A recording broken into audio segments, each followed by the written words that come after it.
What up, what up? Welcome back to the channel. I'm Mo.J and we are locked in. This is our 7-day recap of Squid Game Season 2, and Episode 4 is called 6 Legs. We're going to need all the leg strength that we can get after a long day in Episode 3 of playing red light, green light, and seeing all the bodies dropping and hitting the floor. Now, before we jump into this and we break down Episode 4, we will be doing the last 3 episodes the next 3 days after this, so make sure you tune in. And if you like Squid Games, you like this kind of content, hit your subscribe button and turn on your notification bell so you get something every time I upload. Make sure you hit that like button. I'm on that road to 75,000 subscribers, so I appreciate each and every one of you. But let's go ahead and jump into it. This is the recap for Squid Games Episode 4, 6 Legs. Starting the episode off, we see the workers bringing in these boxes. Now these boxes, they're all black and they have a pink ribbon on them.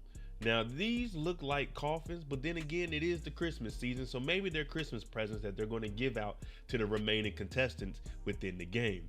But then again, this is the Squid Games and it looks more like a coffin.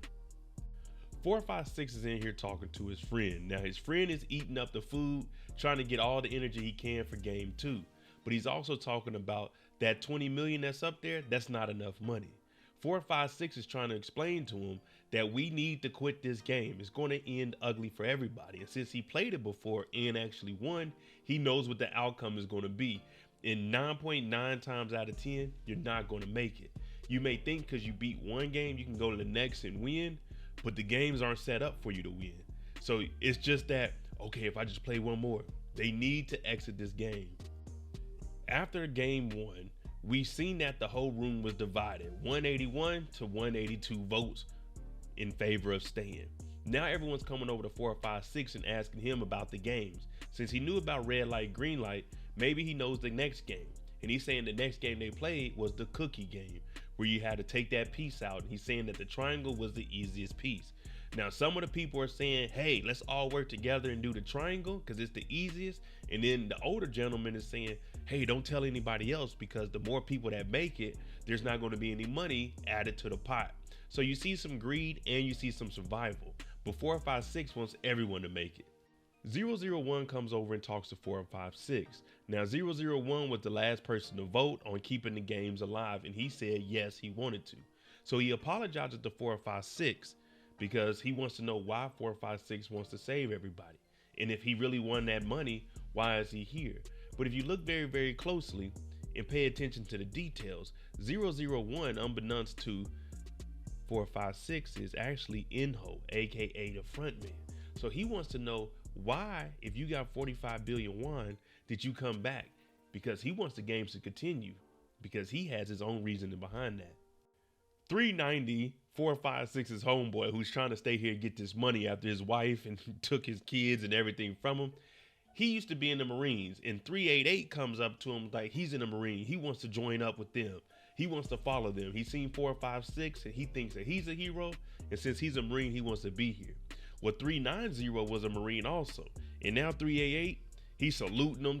Sir, yes, sir, whatever you need, sir. As we seen in the previews, we knew it was never going to be just all lovey-dovey, kiss, kiss, everybody on the same team. No. Thanos, aka 230, the rapper, he goes over to the guy that had the cryptocurrency. And they end up whooping on him because they want that money back. I'm talking about stomping him out, hitting him in his gut, everything, black eyes. They want that money back. And this guy that's running the crypto, he just sitting there all nonchalant. Well, not after they started whooping on him in front of everybody. And no one went to break it up either. Well, 001, he had to break up the fight. Remember, he is the front man. So he notices them fighting. He says, y'all need to respect y'all elders and not in front of everybody. So they try to jump 001. It doesn't end well. Let me tell you, 001, this man is a bad mother, shut your mouth. I'm talking about probably the only person in there that can whoop on him is me, but I'm not in there. So good luck. And he starts whooping on both of them. I'm talking about this is some easy work. It looks like everyone that works for him, man, they be getting it in. Remember, the recruiter whooped on Mr. Kim and Woo easily. But everyone starts clapping for 001, and they don't even know that he's the one behind all of this. There's a lot going on in the dormitory and a lot of stories. The mother and son, they're trying to get out of here. The mother actually finds out that one of the girls are pregnant, and 001 comes over with this fictional story about how he needs to win the money. Now he's talking to 456, and he's trying to get him to open up and actually see exactly why he's here. Now he's telling 456 that his wife, she has cancer. They're also about to lose the kid. Basically a sob story that no one would turn their back on. They would, oh man, we definitely got to help you. But 456, he knows the circumstances that they're in. But 001 is laying this story on him, and he's trying to get as close as possible to 456 because he doesn't want him to ruin the games so he can continue to make his money. The truth starts to come out, and we see why the Squid Games are really being ran. When the bodies hit the floor and they're unalive, well, it looks like they have an actual doctor here and they're taking the organs and selling it on the black market. The only problem is number 11, our girl, she's shooting the bodies after they're dead and making sure that the bodies are completely gone. So they're not able to salvage any of the organs. So this is a problem that 001, Inho, the front man, isn't making any money. The front man calls 11 up here to talk to him, and when she gets here, he tells her to take off the mask. Now, these two have met each other, and he's saying, when did I meet you? 7, 8 years ago? And I always told you if you needed anything, you can come work for us. Why are you shooting these bodies in the head? We're trying to take these organs, and we can't do it because of what you're doing out here. And number 11 tells him straight up, I was hired to do a job, and I'm going to do that. You said when the people fail, we unalive them. He says, I know that. But why are you shooting them in the head? She's like, that's my job. He said, are you going to stop doing it? She said, no. So now we identified who the person is messing up these organs. In the front man, he knows her and they have a relationship. So he's letting it slide, but he's getting very frustrated. Back at the police station, Jung-ho is talking to the chief, and the chief is saying, look, I just got you back on the mission. What are you doing? Are you still looking for that island? He said, yes, we're getting close. We actually got a guy that was there and we put a tracking device on him, but we're kind of in the area and we kind of know where we're going. The chief is like, damn it, Jung-ho, stop this madness. I'm gonna have to suspend you. You can't keep going out there looking for these islands. You're wasting time and it's not making any sense. But we know for a fact that these islands exist because we were tracing a whole limo. We had the GPS, but now he's gone. So right now, Jung-ho is ugly for him. Chief basically told him to get the hell out of here. Woo, Mr. Kim's right-hand man, is now talking to the captain.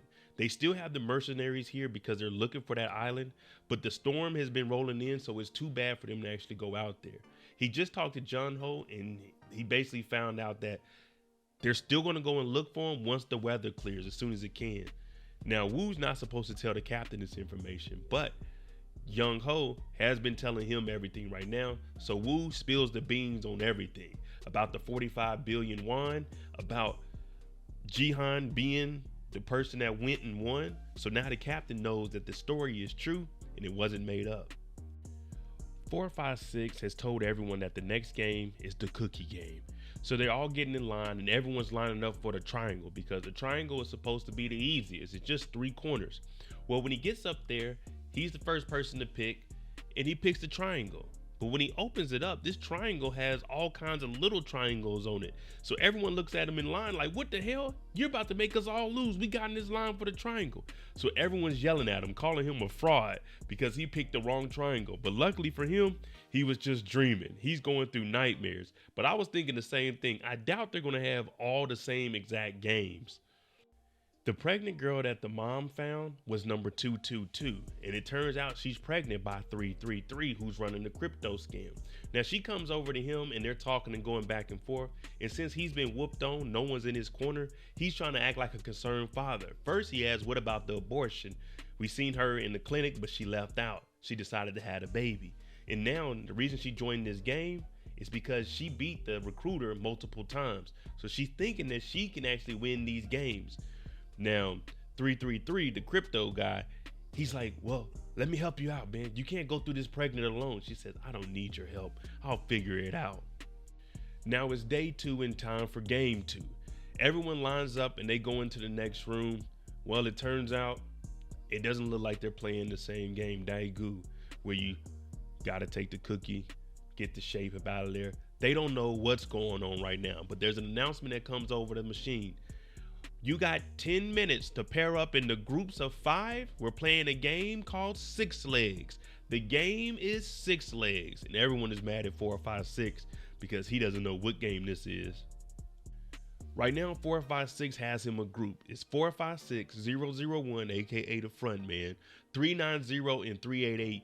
So they need one more person. In 388, he's real loyal. So he's, yes, sir, I'll go find us a 5th member. Sir, do you need anything else from me? Sir.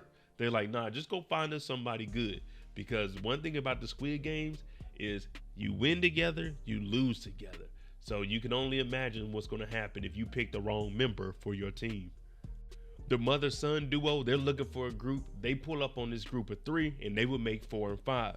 Now you hear one guy saying it's all about brute strength. We need somebody with strength. We need someone with knowledge. So the son comes up like, hey, you guys need to. They say, yeah, come ahead, join us. Who you got? Who's the other guy? Well, it turns out it isn't the other guy. It's his mother. And they're all like, nah, we're good on that. We're going to pass on grandma. You know, we're trying to actually win this and we're trying to be competitive. Sorry, grandma, but this is a matter of life or death. 222, she's pregnant and she's trying to find a team. Now, she doesn't want anything to do with her baby father. So she ends up stumbling on 456's group. And she's like, hey, can I join you guys? Well, the time is running out and you need to pick you a team because you don't want them to pick a team for you. So at least do a quick interview. Okay, what can you do? What are you capable of? Like, what's your strengths? What are your weaknesses? She is pregnant, so a lot of movement might not be good for her, but it looks like she's in the early stages, so it might not be that bad. The game is called 6 legs. You got 5 people and you tie up all of their legs on the inside. Now, they all have to work in unison to complete 5 games in 5 minutes. You got one where you got to spin this little top. You got one where you got to throw a rock. There's multiple games, but each person has to complete one of the games. So technically you look at it as you got 1 minute to complete your game. Now, some of them might be a little bit easier, such as throwing the rock, but then you have one where you have to drop all of the pieces, pick all the pieces up, put them on your hand, and then catch them all. So some of them are a little bit tougher, but everyone has to complete it in 5 minutes or game over. The first 2 teams are going. You got 5 minutes to complete 5 games. If you're not going right now, this is your chance to watch and learn how to do the games and figure out, okay, you need to be quick on this one so you can have a little more time to do this. She's at the point where you have to pick up all 5 pieces, but throw them up in the air one at a time, catch them all, and after you caught all 5, put them on your hand and throw them all up and catch all of them at once. So this is tough here. Man, I don't know if I want to do this one. I'd rather be the guy that's tossing the rock. Now you got the other group on the other side. They're playing the game where you got to throw the rock. He's been missing completely. And now he's urinating on himself. He's so nervous because he's wasting a lot of their time. Meaning if you spend over a minute just knocking down a little rock, which would probably be the easiest one, then man, you making it tougher for all of us. Everyone else, they're going through theirs and it's just like, man, this ain't good at all. And you got a minute 20 left and he still ain't knocked this rock over. Let's just put it like this. They don't complete the game and the workers, they step out of the way and let the soldiers step up. The soldiers come out with these MP5s, lay them all down. Man, that 5 minutes went by faster than you thought it did. This is not good at all. This has you second guessing even staying here. Now, I guarantee you, if we win this round, next round, I'm voting to quit. It's over with because I know a lot of people going to get knocked. You remember those pre-wrapped boxes that we seen and we thought they were Christmas gifts? Nah, they're not Christmas gifts. They're for the bodies. And number 11 just told the front man she's doing her job. So one guy was still breathing when they put him in the box. She told them, hold on. And she goes over there and finishes the job. She does not care. She's taking out anyone at any given moment. If you lose in life. So everyone's looking. They're like, who is she? She's the one that's doing all of this. And the last thing we see is the next group up. The mother and son, the lady that's annoying, number 44, and 120, the transgender. Oh my goodness. I'm thinking they're going to make it. Maybe grandma's going to be the missing piece for them to win this, but we going to find out. Good luck to them, and that's the end of episode 4. All right, there you go. The recap for episode 4 of Squid Games. Let me know what you think about this 6-leg game. What game do you think would be the easiest for you? I think just throwing that rock and knocking down one would be the easiest. The catching all of the cubes at one time, that looks tough. The Daegu game where you got to throw it on the ground and get it to flip over, that might be all right. But nah, I'm good. Doing the little spinning top, nah. We should have voted no.